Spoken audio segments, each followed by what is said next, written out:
Hello friend, welcome to my channel से JD science classes में आप सभी का स्वागत है। जैसा कि हम यूपी ट्रिपल एस वीडियो और एग्जाम के लिए हिंदी के प्रैक्टिस सेट सॉल्व कर रहे हैं, तो आज हम एक नए प्रैक्टिस सेट के साथ उपस्थित हुए हैं। आशा करता हूँ आप सभी अच्छे होंगे। अगर आप हमारे चैनल पर नए हैं तो चैनल को सब्सक्राइब कर लीजिएगा और बेल आइकन प्रेस कर दीजिएगा ताकि आपको नोटिफिकेशन मिलता रहे। आइए देखते हैं। फर्स्ट प्रश्न है, कहें कि निम्नलिखित में से कौन सा हिंदी साहित्य का काल विभाजन नहीं है। तो बताइए भी इसमें से कह रहे हैं कि हिंदी साहित्य का काल विभाजन इनमें से कौन नहीं है। देखिए, करें आधुनिक काल, भक्ति काल, रीति काल या संयुक्त काल। तो कौन सा इसमें सही ऑप्शन हो जाएगा। तो इसमें आपका कौन सा हो जाएगा, ऑप्शन नंबर इसका डी सही हो जाएगा। संयुक्त काल कोई काल नहीं होता, ठीक। तो ये साहित्य काल का विभाजक नहीं है। तो आप हिंदी साहित्य काल को चार भागों में विभाजित किया गया है। देखिए, एक है आधुनिक काल, भक्ति काल, रीति काल और एक है कौन सा भाई, आदिकाल। कौन सा, आदिकाल, ठीक है, आदिकाल, ठीक है। देखिए, आदिकाल को वीर गाथा काल भी कहते हैं। क्या भाई, वीर गाथा काल भी कहते हैं, ठीक है। तो इसे आप ध्यान रखिए। ऐसे भी पूछा जा सकता है आदिकाल को और किस नाम से जाना जाता है, तो वीर गाथा काल भी याद रखिएगा, ठीक है। और देखिए, भक्ति काल को पूर्व मध्य काल भी कहते हैं। क्या भाई, पूर्व मध्य काल भी कहते हैं। और जो है हिंदी साहित्य का स्वर्णिम काल भी कहा जाता है। तो ऐसे आपसे पूछा जा सकता है कि भक्ति काल को और किस नाम से या किस काल को हिंदी साहित्य का स्वर्णिम काल कहा जाता है, तो ये भक्ति काल का कहता है, ठीक। देखिए, भक्ति काल के भी दो भागों में बांटा गया है, एक सगुण धारा और एक निर्गुण धारा, ठीक है। तो इस प्रकार आपको ध्यान रखना है। तो आपका यहाँ पर डी सही हो जाएगा। आगे चलते हैं। अगला प्रश्न है, कहें कि अमीर खुसरो का वास्तविक नाम क्या था। ठीक है। देखिए, अमीर खुसरो का जो समय काल था 1253 से 1325 ईस्वी तक इनका काल था। और ये जो है बलबन, जलालुद्दीन खिलजी और अलाउद्दीन खिलजी के समकालीन ये थे, ठीक है। तो यहाँ पे आपका इनका वास्तविक नाम क्या था ये बताना है। करें कि अब्दुल राही, सुदर्शन, अबुल हसन या शिव प्रसाद। तो बताइए भी कौन सा हो जाएगा। तो सही ऑप्शन हो जाएगा सी नंबर हो जाएगा, अब्दुल हसन, ठीक। तो ऑप्शन नंबर सी सही हो जाएगा, ठीक। तो ये किनके समकालीन थे, ये बलबन के, जलालुद्दीन खिलजी के और अलाउद्दीन खिलजी के समकालीन थे, ठीक। चलिए आगे चलते हैं। आइए देखते हैं। अगला प्रश्न है, कहें कि विनय पत्रिका की भाषा कौन सी है। कहें कि अवधी है, खड़ी बोली है, ब्रज भाषा है, अपभ्रंश है। तो बताइए भाई कौन सी है। तो ये विनय पत्रिका की भाषा जो है ये ब्रज भाषा है, ठीक। तो ऑप्शन इसका सी सही हो जाएगा। और देखिए, विनय पत्रिका के जो लेखक हैं कौन है, गोस्वामी कौन से भाई, तुलसीदास है। कौन से, तुलसीदास, ठीक है, ठीक। तो ऑप्शन नंबर इसका कौन सा हो जाएगा, सी सही हो जाएगा। आइए अगला देखते हैं। कह रहे कि आविर्भाव का समानार्थी क्या होगा। तो इसका आपको समानार्थी शब्द बताना है। कह रहे कि विश्लेषण होगा, रूपगत होगा, संप्रदाय होगा, अवतरण होगा। तो कौन सा ऑप्शन सही यहां पर हो जाएगा। देखिए, आविर्भाव का अर्थ क्या है, प्रकट होना या उत्पत्ति होना, ठीक। इसके पर्यायवाची क्या है, उदय, जन्म, उत्पत्ति, अवतरण, ठीक। तो आपको यहाँ पर इसका समानार्थी बताना है। तो भाई बताइए कौन सा सही हो जाएगा। तो सही क्या हो जाएगा, ऑप्शन नंबर इसका डी नंबर सही हो जाएगा, अवतरण, ठीक है। तो आविर्भाव मतलब उत्पन्न होना या प्रकट होना, ठीक है, ठीक। तो इसके कुछ समानार्थी हैं, जैसे उदय, जन्म, उत्पत्ति, अवतरण हो गया, मूल स्रोत, प्रादुर्भाव, ठीक। आइए आगे चलते हैं। अगला प्रश्न है, कह रहे कि भाई कनिष्ठिका और मध्यमा के बीच की अंगुली को कहते हैं। चलिए भाई, कह रहे कि अनामी कहते हैं, अनिमिका कहते हैं, अनामिका कहते हैं या अनामिका कहते हैं। तो सही कौन सा हो जाएगा। तो कनिष्ठिका और मध्यमा के बीच की अंगुली को हम क्या कहते हैं भाई, अनामिका कहते हैं। तो ऑप्शन नंबर सी सही हो जाएगा। आइए आगे चलते हैं। अगला प्रश्न देखिए क्या है, कह रहे कि चंद्रिका का पर्याय बताइए। मतलब आपको यहाँ पर्यायवाची बताना है चंद्रिका का, ठीक है। चलिए, कह रहे कि चंद्रहास होगा, रजत होगा, कौमुदी होगा, स्वर्ण किरण होगा। चलिए भाई कौन सा हो जाएगा आपका यहाँ, तो कौन सा हो जाएगा भाई। तो ऑप्शन नंबर इसका सी नंबर सही हो जाएगा, कौमुदी होगा, ठीक है। आइए देखते हैं अगले। देखिए चंद्रहास, चंद्रहास किसका पर्यायवाची है? ये तलवार का है। किसका भाई? तलवार का है, ठीक है। देखिए कौमुदी के और पर्यायवाची हैं, जैसे चांदनी भी कहते हैं इसको, चांदनी भी कहते हैं, ज्योत्सना भी कहते हैं, ज्योत्सना। देखिए इसको ज्योत्सना को कई बार पूछा गया है, सही लिखना भी, ठीक। आधा जा यामियों का मात्रा, आधा ता, आधा सा, ना में बड़क मात्रा, ठीक। और चंद्र मरीच भी कहते हैं, उजियारी भी, इसको उजियारी भी कहते हैं, उजियारी भी कहते हैं, ठीक है। पर्याय चंद्र प्रभा भी कहते हैं, जुन्ना भी कहते हैं, और कौमुदी, ठीक है। तो अब इस प्रकार आपका यहाँ सी सही हो जाएगा, ठीक है। आइए भाई अगला चलते हैं। आइए देखते हैं अगला प्रश्न। कह रहे हैं कि देहधारी शब्द किसका पर्यायवाची है? तो भाई बताइए देहधारी। कह रहे कि जीवा का, जीव का, जल का, जय का। तो सही ऑप्शन कौन सा हो जाएगा इसमें? देहधारी जो है पर्यायवाची है जीव का। तो ऑप्शन नंबर यहाँ इसका कौन सा हो जाएगा भाई? बी नंबर सही हो जाएगा, ठीक है। तो देहधारी का मतलब जैसे प्राणी भी इनके कहते हैं,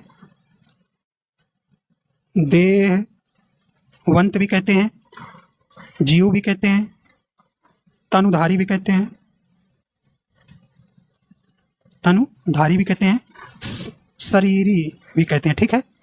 तो इस प्रकार आपका यहाँ देहधारी का सही पर्यायवाची क्या हो जाएगा? जीव का। चलिए आगे चलते हैं। आइए देखते हैं 8 नंबर प्रश्न।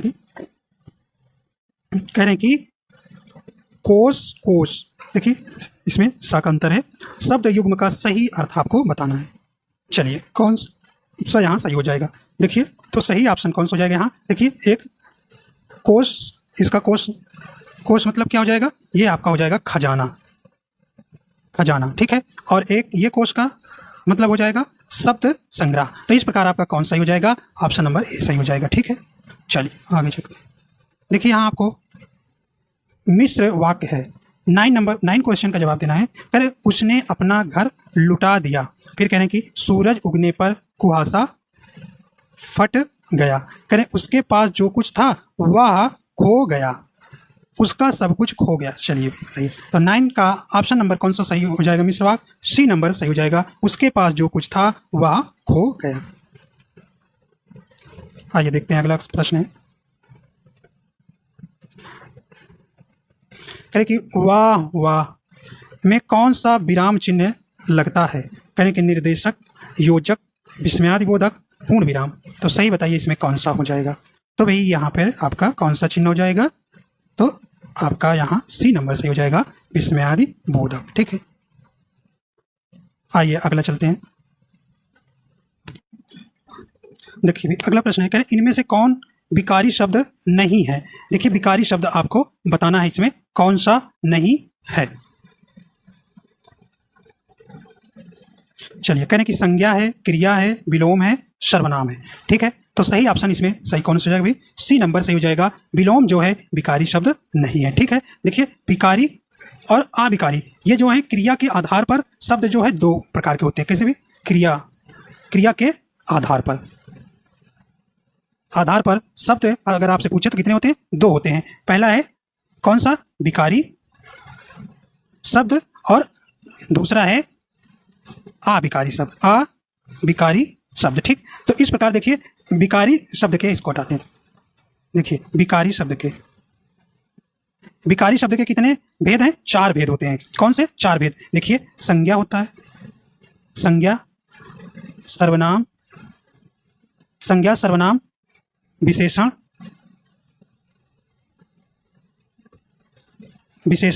और क्या भाई? क्रिया, ठीक है, क्रिया। तो ये आपके 4 जो हैं अविकारी के अंतर्गत आते हैं, ठीक है। तो आपका यहाँ पर सी ऑप्शन सही हो जाएगा। और अविकारी के अंतर्गत कौन कौन आते हैं? इसके भी 4 भेद होते हैं। अविकारी के अंतर्गत कौन कौन से? क्रिया विशेषण, संबंध बोधक, समुच्चय बोधक और विस्मयादि बोधक। तो अविकारी शब्द के भी 4 भेद होते हैं, ठीक। तो इस प्रकार आपको यहाँ विलोम जो है ये विकारी शब्द नहीं हो जाएगा, ठीक है। आइए चलते हैं, अगला प्रश्न है।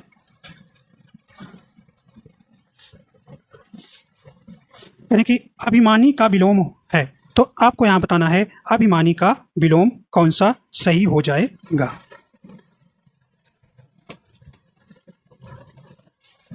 यानी कि साहसी होगा, स्वाभिमानी होगा, निर्भिमानी होगा, गौरवशाली होगा।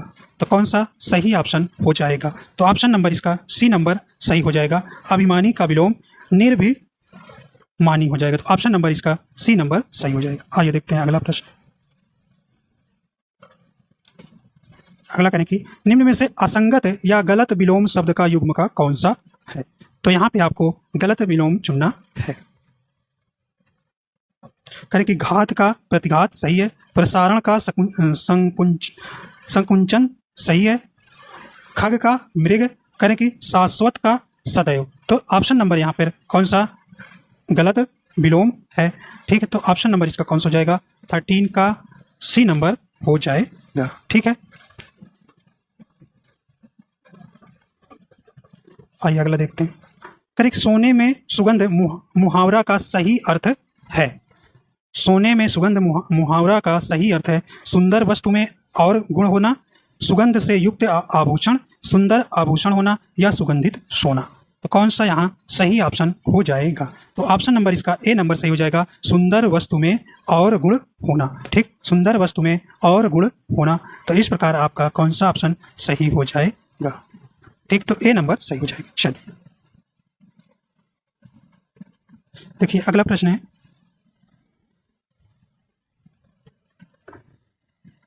कह रहे हैं कि लड़कों में लड़का, बूढ़ा में बूढ़ा, इस मुहावरे का अर्थ बताइए। कह रहे हैं लड़कों में लड़का, बूढ़ा में बूढ़ा, इस मुहावरे का अर्थ बताइए। कह रहे हैं कि बहरूपिया होना, सर्वप्रिय होना, सभी के साथ खेलना, कुशल खिलाड़ी होना।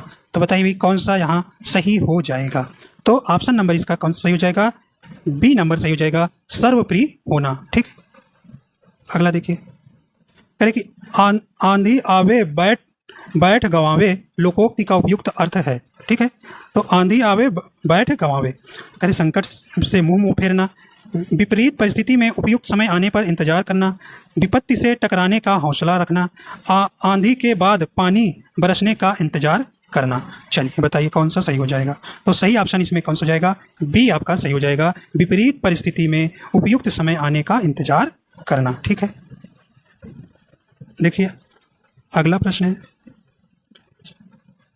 कह रहे हैं कि देखिए प्रिविलेज का हिंदी अनुवाद आपको यहाँ बताना है। कह रहे हैं कि विशेषाधिकार होगा, कानून होगा, पाउंड होगा, संस्थागत होगा। चलिए बताइए प्रिविलेज का मतलब ऑप्शन नंबर 17 कौन सा हो जाएगा? ए नंबर आपका सही हो जाएगा, विशेषाधिकार। ठीक है, चलिए 18 नंबर प्रश्न कह रहे हैं कि पूर्व अभ्यास को अंग्रेजी में कहते हैं। चलिए कौन सा यहाँ सही ऑप्शन हो जाए? तो ऑप्शन नंबर इसका बी नंबर सही हो जाएगा, रिहर्सल कहेंगे। ठीक है, देखिए अगला प्रश्न। अगला प्रश्न है, चलिए भी कह रहे कि हिंदी भाषा की कितनी विख्यात बोलियां हैं? बताइए। तो हिंदी भाषा की कितनी विख्यात बोलियां हैं? करीब 4, 10, 8, 5। सही ऑप्शन कौन सा हो जाएगा? तो हिंदी भाषा की आपकी 5 विख्यात बोलियां हो जाएंगी। तो ऑप्शन नंबर डी नंबर सही हो जाएगा। कौन कौन सी हो जाएंगी भाई? पहली है आपकी पूर्वी हिंदी। ठीक है, पूर्वी हिंदी, इसका जो जन्म किससे हुआ है? ये अर्ध मागधी से हुआ है। कौन सा भाई? अर्ध। ठीक है, ये आपका यूपीपीसीएस में प्रश्न आया हुआ था हिंदी वाले सी सेट में। ठीक है, तो ये इसका आ गया। दूसरा कौन था भाई? दूसरी है पश्चिमी हिंदी। पश्चिमी हिंदी, तो इसका जन्म किससे हुआ है? सौर सेनी से। सौर सेनी से। ठीक है, ये सब प्रश्न आपसे पूछे जाते हैं, आप इन्हें तैयार कर लीजिए। अगला है बिहारी। बिहारी हिंदी, बिहारी की किससे? मागधी से हुआ है, मागधी से।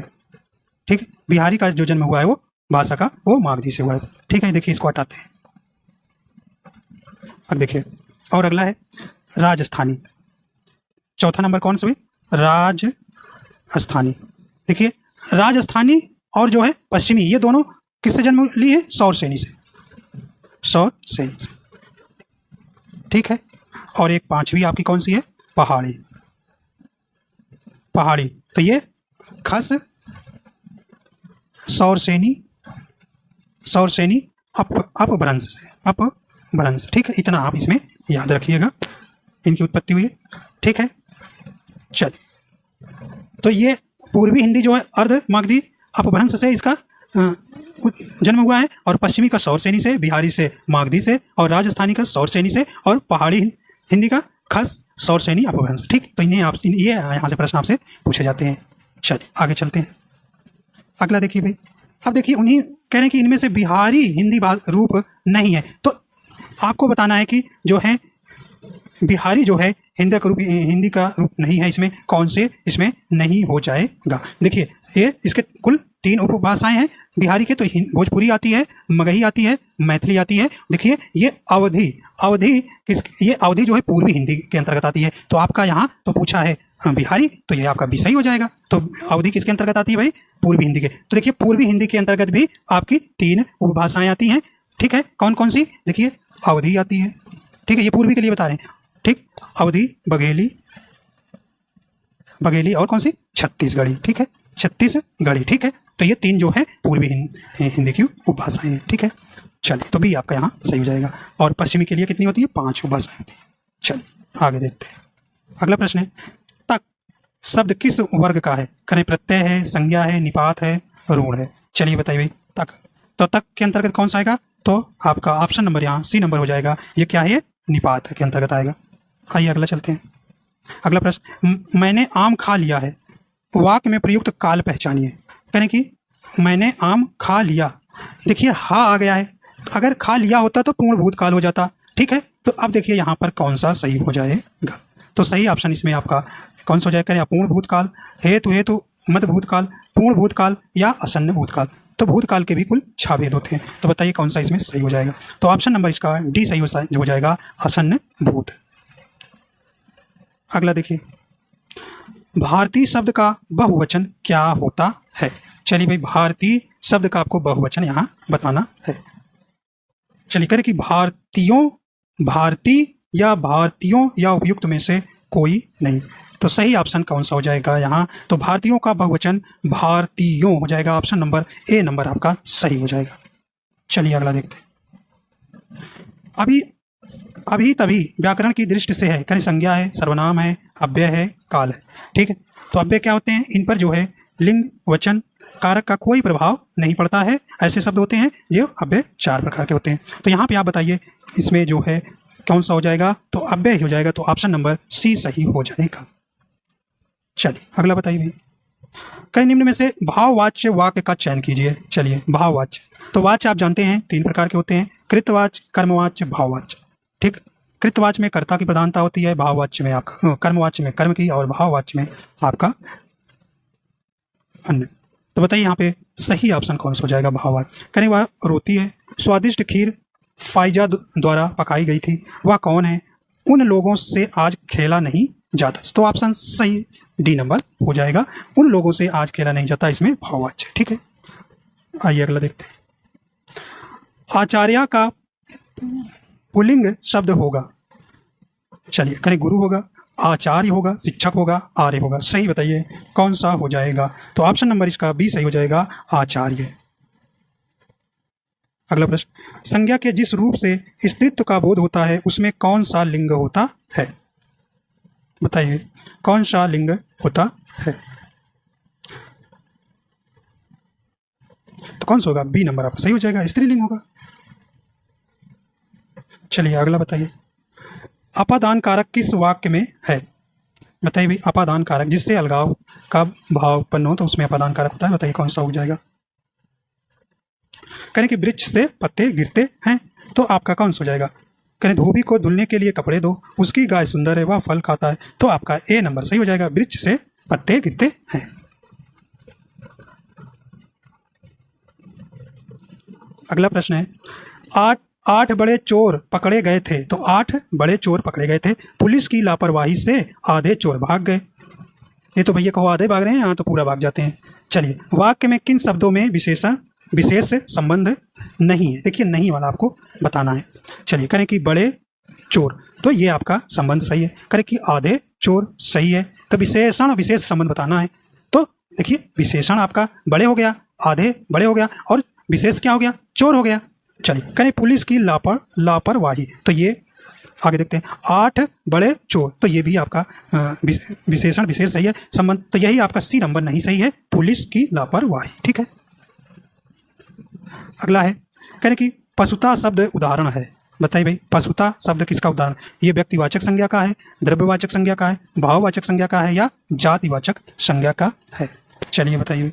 सही ऑप्शन आपका सी नंबर चला जाएगा, भाववाचक संज्ञा का। तो पशुता जो है भाववाचक संज्ञा का उदाहरण है। ठीक है, देखिए पशुता मतलब जैसे इनको जानवरपन कहते हैं, मूर्खता, ठीक, औदैत्य, तो इस प्रकार आपका ये भाववाचक के अंतर्गत आएगा। अगला प्रश्न है, कह रहे कि कतिपय हिंदी व्याकरणों द्वारा संज्ञा प्रतिनिधि शब्द का प्रयोग करके लिए किया गया, किसके लिए किया गया? चलिए, तो कतिपय कह रहे क्रिया के लिए, विशेषण के लिए, संज्ञा के भेद के लिए, सर्वनाम के लिए। सही आप कौन सा हो जाएगा? तो ऑप्शन नंबर यहाँ डी नंबर सही हो जाएगा, सर्वनाम के लिए। तो कति में हिंदी व्याकरणों का द्वारा संज्ञा प्रतिनिधि शब्द का प्रयोग जो है सर्वनाम के लिए किया गया। आइए देखते हैं अगला प्रश्न है भाई। चलिए अगला प्रश्न है, कह कि निम्नलिखित वाक्यों में से अकर्मक क्रियार्थक वाक्य है। कह कि बूंद बूंद से घड़ा भर जाता है, इस टब को पानी से भर दो, माँ बेटे को खाना खिला रही है, चाची ने मुझे पत्र लिखा। चलिए बताइए कौन सा हो जाएगा? तो कह रहे हैं कि बूंद बूंद से घड़ा भर जाता है, तो ऑप्शन नंबर यहाँ ए नंबर सही हो जाएगा। कह रहे कि वाक्यों में जो है अकर्मक क्रियार्थक वाक्य है, तो आपका ए नंबर सही हो जाएगा, बूंद बूंद से घड़ा भर जाता। ठीक है, अगला देखिए, लाखों लोगों ने इसे महसूस किया है, वाक्य में विशेषण है। चलिए करें कि महसूस, लोगों, लाखों या इसे। चलिए विशेषण आपके 4 प्रकार हैं, तो यहाँ जो है आपका सही कौन सा हो जाएगा? सी नंबर हो जाएगा, संख्यावाचक विशेषण हो जाएगा लाखों। ठीक है, आइए अगला देखते हैं, इनमें से कौन सा रूढ़ शब्द का भेद है? ठीक है, तो यहाँ आपको बतलाना है रूढ़ शब्द के बारे में। चलिए भाई देखिए, चलिए तो कहने की दवा क्या है? मुरारी, मनोनयन, पंकज। चलिए, तो रूढ़ शब्द, तो भाई रूढ़ शब्द क्या होते हैं? तो वे शब्द जिनके खंड निरर्थक होते हैं। ठीक, तो इनके जो खंड करेंगे आप तो उनका कोई अर्थ नहीं निकलेगा, जैसे घर होता है, रात होता है, दिन होता है। ठीक है, इनका खंड करने पर कोई अर्थ नहीं निकलेगा, उन्हीं को रूढ़ शब्द कहते हैं। ठीक है, तो आपका कौन सा हो जाएगा? ए नंबर सही हो जाएगा। दवा को आप जब इसे ब्रेक करेंगे तो इसका कोई अर्थ नहीं होगा। ठीक है, देखिए उत्पत्ति के आधार पर आपके शब्द कितने प्रकार के हैं? 3 प्रकार के हैं, योग ऋण शब्द और यौगिक शब्द। ठीक है, आगे देखते हैं, अगला है, निम्नलिखित में से तत्सम शब्द बताइए। करें कि करोड़, तेल, पीपल या दिन, तो कौन सा आपका तत्सम शब्द इसमें हो जाएगा? तो ऑप्शन नंबर इसका डी नंबर सही हो जाएगा, दिन। अगला प्रश्न है, इनमें से कौन सा शब्द तत्सम नहीं है? चलिए नहीं वाला बताना है। करें कि अग्नि, घोटक, घट, मोती, तो नहीं वाला हो जाएगा, तो ऑप्शन कौन सा हो जाएगा? तो ऑप्शन नंबर इसका डी नंबर सही हो जाएगा, मोती जो है तत्सम शब्द नहीं है। ठीक है, देखिए आग का तत्सम अग्नि होता है, घोड़ा का घोटक होता है और घड़ा का घट होता है। ठीक है, चलिए आगे देखते हैं, कहावत शब्द में प्रयुक्त प्रत्यय है का ए नंबर के हावत, वत, का या आवत। ठीक, तो कौन सा हो जाएगा? यहाँ कहावत में आपका आवत प्रत्यय हो जाएगा, तो डी नंबर आपका सही हो जाएगा। आइए देखते हैं अगला प्रश्न। अगला है, किस शब्द में आ उपसर्ग है? तो उपसर्ग भी कहाँ लगते हैं? किसी मूल शब्द के पहले लगते हैं। कहीं बताइए किस में आ उपसर्ग लगा हुआ है? तो कौन सा हो जाएगा? कहें अभिमान में, अनजान में, अभाव में, अवमान में। तो सही ऑप्शन इसमें कौन सा हो जाएगा? सी आपका सही हो जाएगा, आ प्लस भाव। ठीक है, तो आपका सी नंबर में आ उपसर्ग का प्रयोग हुआ है। अगला प्रश्न है, कह रहे हैं कि भाई मुंह तोड़ शब्द में समास बताइए। मुंह तोड़ में कौन सा समास है? चलिए, तो समास विग्रह आप इनका करेंगे तो मुंह को तोड़ने वाला, मुंह को तोड़ने वाला। चलिए बताइए कौन सा हो जाएगा? तत्पुरुष समास है, अव्ययी भाव समास है, कर्मधारय समास है, तो कौन सा सही ऑप्शन हो जाएगा? तो ऑप्शन नंबर इसका ए नंबर सही हो जाएगा, कर्म तत्पुरुष समास। ऑप्शन नंबर ए नंबर तत्पुरुष समास इसमें हो जाएगा, तो कौन सा हो जाएगा? कर्म तत्पुरुष समास। ठीक है, आइए आगे चलते हैं। यानी कि कर्मधारय समास का उदाहरण है, यानी कि गगन चुंबी। तो देखिए गगन चुंबी का समास भी आप करेंगे तो गगन को चूमने वाला, तो इसमें आपका तत्पुरुष समास हो जाएगा। ठीक है, अगला देखिए पाठशाला। पाठशाला, पाठ के लिए शाला, तो इसमें कौन सा हो जाएगा? संप्रदान तत्पुरुष समास हो जाएगा पाठशाला में। कहें कि श्वेत पत्र। आइए अगला देखते हैं नीलकंठ।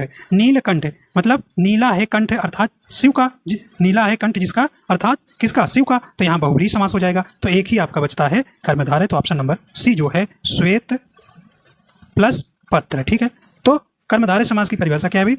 इसमें जो है पहला पद विशेषण होता है, ठीक है, और अंतिम पद इसका संज्ञा होता है, उसको हम कर्मधारय समास कहते हैं। ठीक है, तो आपका यहाँ सी नंबर सही हो जाएगा। ठीक है, कि समुद्रोमी का सही संधि विच्छेद क्या होगा? चलिए बताइए। कहें कि समुद्र प्लस ऊर्मी, समुद्र प्लस ओर्मी, समुद्र प्लस ऊर्मी या समुद्रो प्लस ऊर्मी। सही ऑप्शन 41 का सही संधि विच्छेद कौन सा हो जाएगा? तो सही संधि विच्छेद कौन हो जाएगा भाई? सी नंबर आपका सही हो जाएगा, समुद्र प्लस ऊर्मी। ठीक है, तो इसमें गुण स्वर संधि है। ठीक, अगला प्रश्न है निम्नलिखित में से कौन विसर्ग संधि इसमें आपको छांटना है? विसर्ग संधि आपको इसमें बतलाना है, किनमें विसर्ग, इन शब्दों में विसर्ग संधि का प्रयोग हुआ है। करें कि निरंतर। देखिए निरंतर का संधि विच्छेद आप करेंगे तो नि प्लस अंतर। ठीक है, और देखिए दिग्गज, दिग्गज का संधि विच्छेद करेंगे दिक प्लस गज। ठीक, चलिए और देखिए जगदीश, जगत, जगत प्लस ईश, इसका जगदीश का संधि देखिए कहने की महिष। देखिए महिष नहीं होता है, कोई महेश होता है, तो महा प्लस ईश पढ़ेंगे, तो इसमें आपका गुण स्वर संधि हो जाएगी। ठीक है, अब देखिए, देखिए दिग्गज में कौन संधि है? व्यंजन संधि है। जगत में, जगत में कौन सी है आपकी? जगत, जगदीश है भाई। जगदीश में कौन सा? तो व्यंजन संधि है। ठीक है, दिग्गज में व्यंजन संधि है, और आपका जो विसर्ग पूछा है तो निरंतर में आपका विसर्ग संधि है, तो नी प्लस अंतर हो जाएगा निरंतर। ठीक है, तो इस प्रकार आपका कौन सही हो जाएगा? ए सही हो जाएगा। अगला है निम्नलिखित में से कौन सा वाक्य अशुद्ध है? भाई बताइए भाई कौन सा अशुद्ध वाक्य 43 का? या एक गंभीर समस्या है? बिल्कुल सही है। कह रहे कि मुझे बड़ी भूख लगी है। देखिए बड़ी आ गया है, कुछ यहाँ गड़बड़। आगे देखते हैं। मैंने राम से पूछा, ये सही है। वह घर गया, सही है। देखिए कह रहे मुझे बड़ी भूख लगी है, तो ये भाई अशुद्ध हो जाएगा। मुझे बहुत बड़ी, मुझे बहुत भूख लगी है, सही हो जाएगा। मुझे बहुत भूख लगी है। ठीक है, तो मुझे बहुत भूख लगी है सही हो जाएगा। तो यहाँ पे बड़ी की जगह क्या हो जाएगा भाई? मुझे बहुत भूख लगी है। ठीक है, चलिए तो ऑप्शन 20 इसका सही हो जाएगा। अगला है करें निम्नलिखित वाक्य में रेखांकित शब्द की शुद्ध वर्तनी कौन सी है? बताइए। करें कि अत्यधिक का इसमें आपको छांटना है शुद्ध वर्तनी वाला शब्द, तो सब बताइए कौन सा सही हो जाएगा? तो देखिए आपका कौन सा हो जाएगा? ए नंबर आपका सही हो जाएगा। अत्यधिक, बड़ा या में बड़ा मात्रा नहीं रहेगा, अत्यधिक होता है। ठीक है, अगला है करें कि इनमें से कौन सा वर्ण संयुक्त व्यंजन है? चलिए भाई, तो संयुक्त व्यंजन कल भी आया था। चलिए संयुक्त व्यंजन आप जानते हैं कितना होता है? 4 प्रकार, 4 होते हैं। तो कौन से? करें कि छा होते हैं, त्रा होता है, ज्ञा होता है और स्रा होता है। चलिए अब पहचान जाइए कौन सा होगा भाई? तो सही ऑप्शन बी नंबर हो जाएगा। ठीक है, चलिए आगे चलते हैं।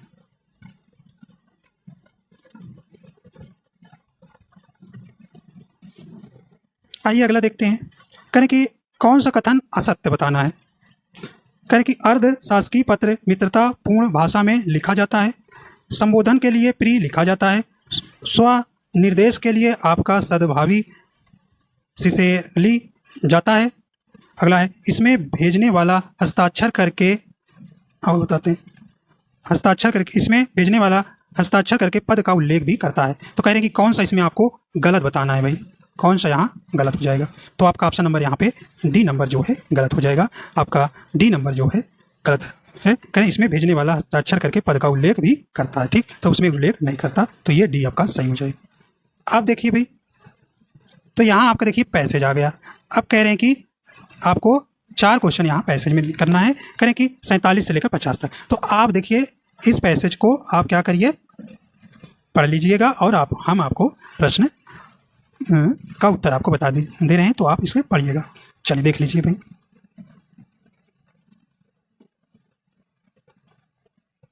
ठीक है, आगे चलते हैं।